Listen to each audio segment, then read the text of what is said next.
एका नदीमध्ये काही लोक मासे पकडत असताना एका जणाच्या गळाला एक भरजाड वस्तू लागते आणि त्याला वाटतं की आता आपल्या गळाला खूप मोठा मासा लागलाय, पण त्याच्या गळ्याला लागलेला मासा नसतो, तर असते एक डेड बॉडी।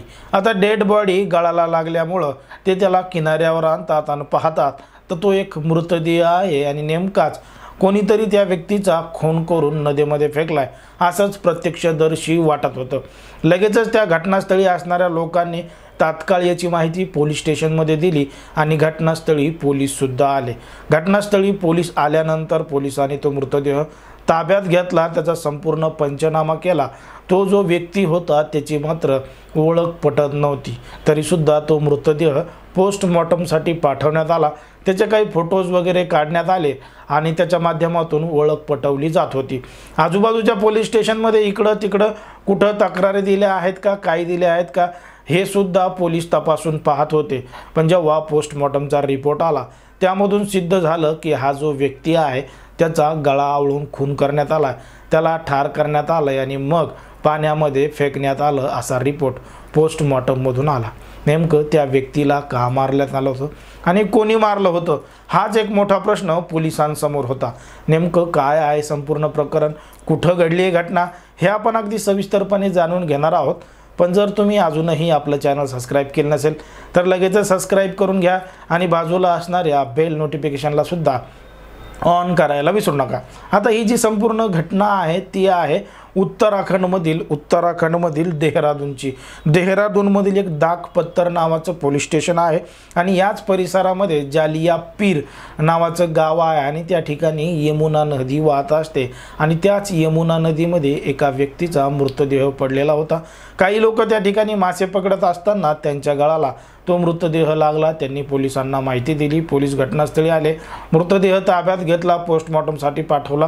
पोस्टमॉर्टमचा रिपोर्ट आला आणि रिपोर्ट आल्यानंतर पोलीस आजूबाजूला चौकशी करत होते की हा मृतदेह कोणाचा आहे, काय आहे आणि कोणी बेपत्ता झाल्याची तक्रार आहे का, कोणी काही तक्रार दाखल केली आहे का, पोलीस याचा सुद्धा शोध घेत होते।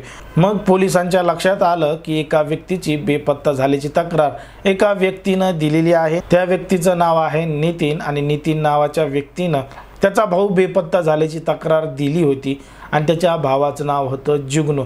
तेव्हाचे फोटोग्राफ्स तपासण्यात आले होते, जे काही फोटो मिळाले होते त्यामधून माहिती मिळाली की हा जो जुगनू आहे त्याचं नाव उर्फ अरुण कुमार असं आहे आणि त्याच व्यक्तीचा हा मृतदेह आहे आणि त्याच व्यक्तीची ही डेड बॉडी आहे।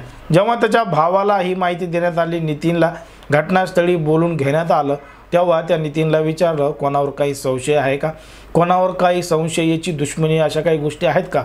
तो तर म्हणे नाही, याची काही दुश्मनी वगैरे कोणासोबत नाही, हा वागायला अत्यंत चांगला होता आणि त्याचे संबंध सगळ्यांसोबत चांगलेच होते, पण अचानक याचा खून कोणी का केला असावा अशी देखील विचार तो करत होता आणि असा प्रश्न देखील त्याला पडला होता।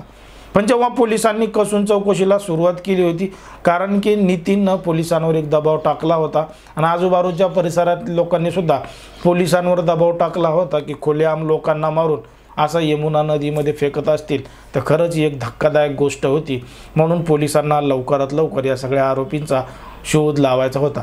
पोलिसांनी जेव्हा कॉल डिटेल्स तपासले, त्याचा CDR रेकॉर्ड काढला, तेव्हा पोलिसांना एक गोष्ट लक्षात आली की हा जो अरुण कुमार होता तो एका महिलेच्या संपर्कात होता आणि तो एका महिलेसोबत जास्तीत जास्त वेळ फोनवर सुद्धा बोलायचा।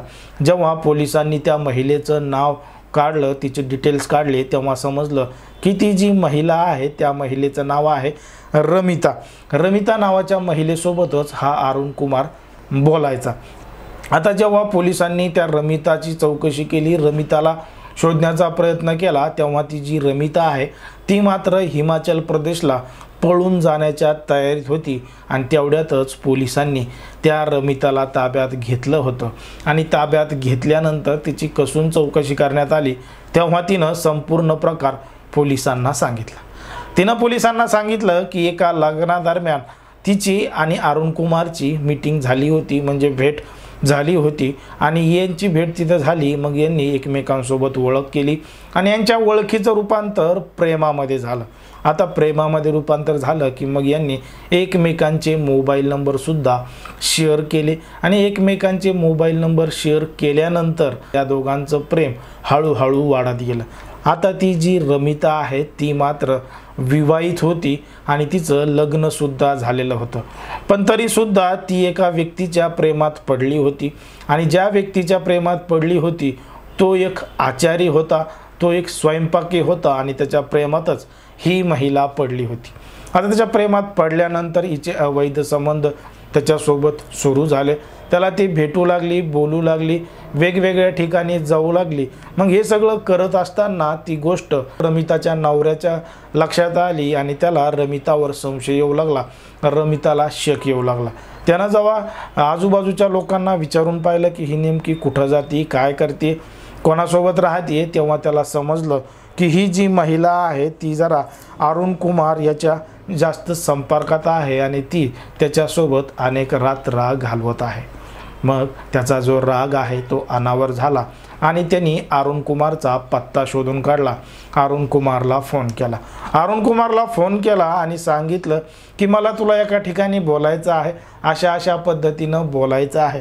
कारण की त्यानं कुठेही जाणीव होऊ दिली नाही की त्यांच्या प्रेमसंबंधाचा अवैध संबंधाचा खबर त्या रमिताच्या नवऱ्याला लागली, म्हणून त्यानं त्याला काही ओळखू येऊ दिलं नाही आणि अगदी प्रेमानं त्याला एका ठिकाणी बोलून घेतलं।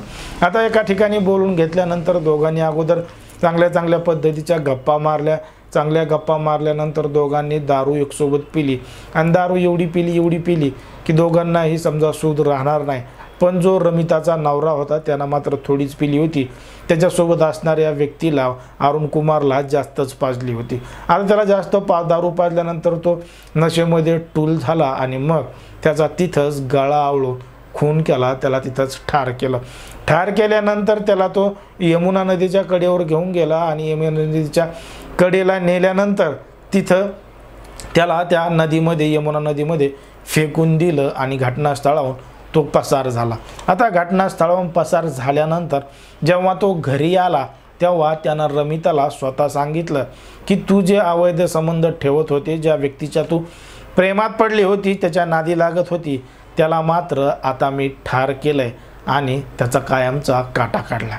आता ती रमिता हे सगळं ऐकून अगदी खुश झाली, कारण की तिला सुद्धा त्या अरुण कुमारला कंटाळली होती, वैतागली होती, कारण की तिनं विवाहबाह्य संबंध ठेवले होते आणि त्याच संबंधाची जेव्हा तिला जाणीव झाली आणि तिच्या नवऱ्याला ही सगळी गोष्ट माहीत झाली तेव्हा तो जो अरुण कुमार आहे तो रमिताला नंतर परेशान करू लागला असं सुद्धा त्या रमिताला वाटू लागलं। म्हणून तिनंच आणि तिच्या नवऱ्यानं या दोघांनीही मिळून अरुण कुमारचा काटा काढायचं ठरवलं आणि मग ती तारीख आली 19 ऑक्टोबर 2023 ची। 19 ऑक्टोबर 2023ला त्या अरुण कुमारचा काटा काढला आणि त्याला त्या ठिकाणी यमुना नदीमध्ये फेकलं। त्यांना वाटलं यमुना नदीमध्ये फेकल्यानंतर कोणालाही काही कळणार नाही, संशय येणार नाही, मात्र गुन्हेगार किती चालाक असला, किती शातीर असला तरीसुद्धा तो पोलिसांच्या कचाट्यातून वाचू शकत नाही, हेच आपल्याला या घटनेवरून समजतं। पण सध्या जर आपण पाहिलं तर समाजामध्ये, देशामध्ये, राज्यामध्ये विवाहबाह्य संबंधाचं प्रमाण किती मोठ्या प्रमाणात वाढत चाललंय आणि त्यामधून नक्कीच काहीतरी धक्कादायक सुद्धा घडतंय। एक तर त्याच्यात पुरुषाची हत्या होते किंवा महिलेची हत्या होते। मग एखाद्या गोष्टीमुळं जर हत्या होत असेल, जीव जात असेल तर मग असे संबंध काय कामाचे ज्यामधून सुखच मिळत नसेल, असा देखील प्रश्न आपल्या या ठिकाणी पडतो। एकंदरीत या संपूर्ण प्रकरणावर आणि अशा घडणाऱ्या घटनांवर तुम्हाला काय वाटतं हे अगदी स्पष्टपणे कमेंटमध्ये सांगा आणि अशाच पद्धतीचे नवनवीन व्हिडिओ पाहण्यासाठी आपल्या चॅनलला लगेच सबस्क्राईब करून घ्या। धन्यवाद।